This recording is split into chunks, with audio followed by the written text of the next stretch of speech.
Welcome back again to the Imaginary Gallery. This will be part 2 of the previous episode of the approval addiction. As I was looking through the chapter, I realized that I kind of gave you the first part of it, and then it just dropped off, and I realized, well, there's more. But wait! There's more! Well, it's here. So, if you haven't watched that video, maybe I'll be fancy and try to put a link in the comment section, which I haven't done yet, but we'll see.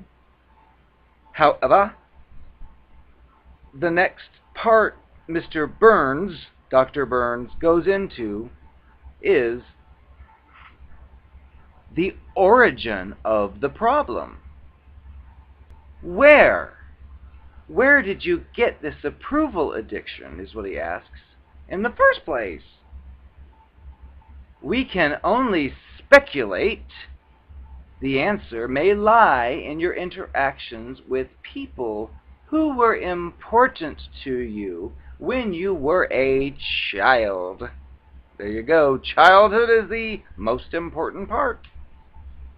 Well, you may have had a parent who was unduly critical when you misbehaved, or who was irritable even at times when you weren't really doing anything wrong at all.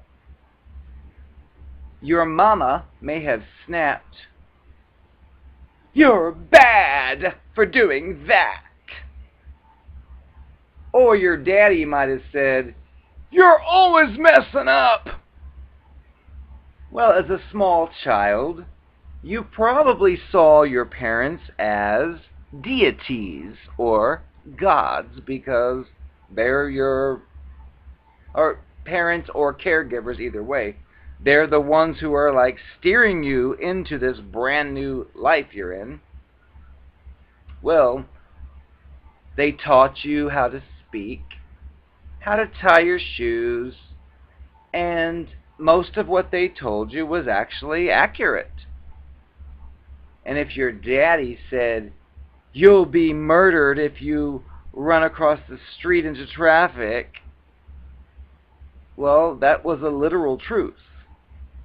And like most children, you might have assumed that pretty much anything and everything your parent or caregiver told you was true. Your brain was not developed enough, and you hadn't learned enough at that point to reason thoughts such as, "Daddy's just exaggerating and overgeneralizing." And you didn't have the emotional maturity to see that maybe Daddy was irritable or tired that day, or maybe he was drunk and he just wanted to be alone. You could not determine whether his outburst was his problem or your problem. If you were old enough to suggest he was being unreasonable, your attempts to put things into a sane perspective may have been rapidly deprogrammed and discouraged with a swift smack in the rear end. Well, Dr. Burns says, no wonder you developed the bad habit of automatically looking down on yourself every time someone disapproved of you. It was not your fault that you picked up this tendency as a child, and you can't be blamed for growing up with this blind spot. But it is your responsibility, he says, as an adult, to think the issue through realistically and to take specific steps to outgrow this particular vulnerability, which I think is a very good advice, because when you think of your cluster B people, it's almost like they skipped this step and just continued being the retarded monsters that they are, yet Dr. Burns is suggesting, if you're feeling the inadequacies based on your childhood and parents for those reasons we mentioned, when you get a little older, you can think, well, wait a second, Daddy was drunk that night. No wonder he said that. Oh, I'm no problem. It's him. Well, you're not able to do that as a child, but when you get older, you can. And now Dr. Burns asks, just how does this fear of disapproval predispose you to anxiety and depression? And now he's giving you a story, like I do. John is unmarried, soft-spoken 52-year-old architect who lives in fear of criticism.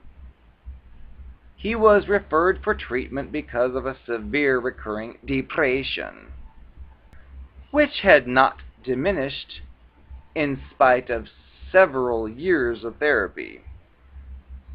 One day, when he was feeling particularly good about himself, he approached his boss enthusiastically with some new ideas that he had about some kind of project. Well, the boss snapped. "Later, John! Can't you see I'm busy?" John's self-esteem collapsed instantly. He dragged himself back to his office, drowning in despair and self-hatred, and telling himself he was no good, and said to himself, how could I have been so thoughtless? Well, as John shared this episode with the therapist, Dr. Burns, Dr. Burns asked the obvious question of, well, John, who is acting goofy, you or your boss? Were you actually behaving in an inappropriate manner, or was your boss acting irritable and unpleasant? After a moment's reflection, John was able to identify the true culprit.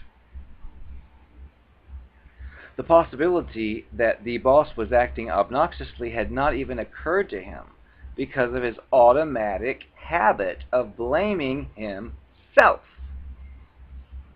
He felt relief when he suddenly realized he had absolutely nothing to be ashamed of in how he had acted. His boss, who was aloof, was probably under pressure himself and off the mark that day. John then raised the question, why am I always struggling so hard for approval? Why do I fall apart like this? He then remembered an event that occurred when he was 12. His only sibling, which was a brother, had tragically died of a disease. HIPAA won't allow us to tell you which disease, but he died of a disease.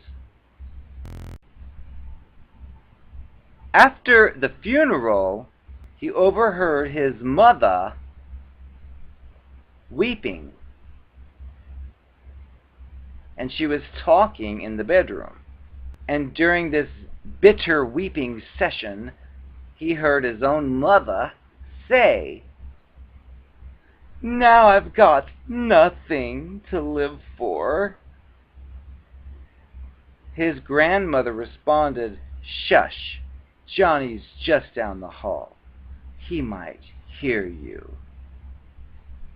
As John shared this with the therapist, he began to weep, unlike the crisis actors who have no tears. He had heard those comments. They meant to him that this proves he's not worth much. His brother was the important one. His mother does not really love him. Now, he never let on that he'd been listening and through the years he tried to push the memory of this out of his mind by telling himself, it really isn't important whether or not she loves me anyway. But he struggled intensely to please his mother with his achievements and his career in a desperate bid to win her approval. He tried to compensate for the missing self-esteem by earning other people's admiration and approval. His life was like a constant effort to inflate a balloon with a hole in it. After recalling this incident, John was able to see the irrationality of his reaction to the comments he had overheard in the hall.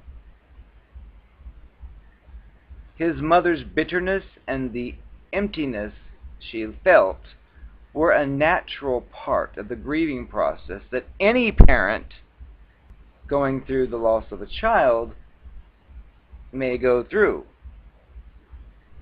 Now, her particular comments had nothing to do with John, but only with her temporary depression and despair. Putting this memory into a new perspective helped John to see how illogical and self-defeating it was to link his worth to the opinions of others. Perhaps you too are beginning to see that your belief in the importance of external approval is highly unrealistic. Ultimately, you, and only you, can make yourself consistently happy. No one else can. Tried to make me go to rehab. I said no, no, no. Yes, I've been bad, and then I come up and go no, no, no. By the way, I am Amy Winehouse. I knew you probably could tell by my performance. Problem is, I'm a clone.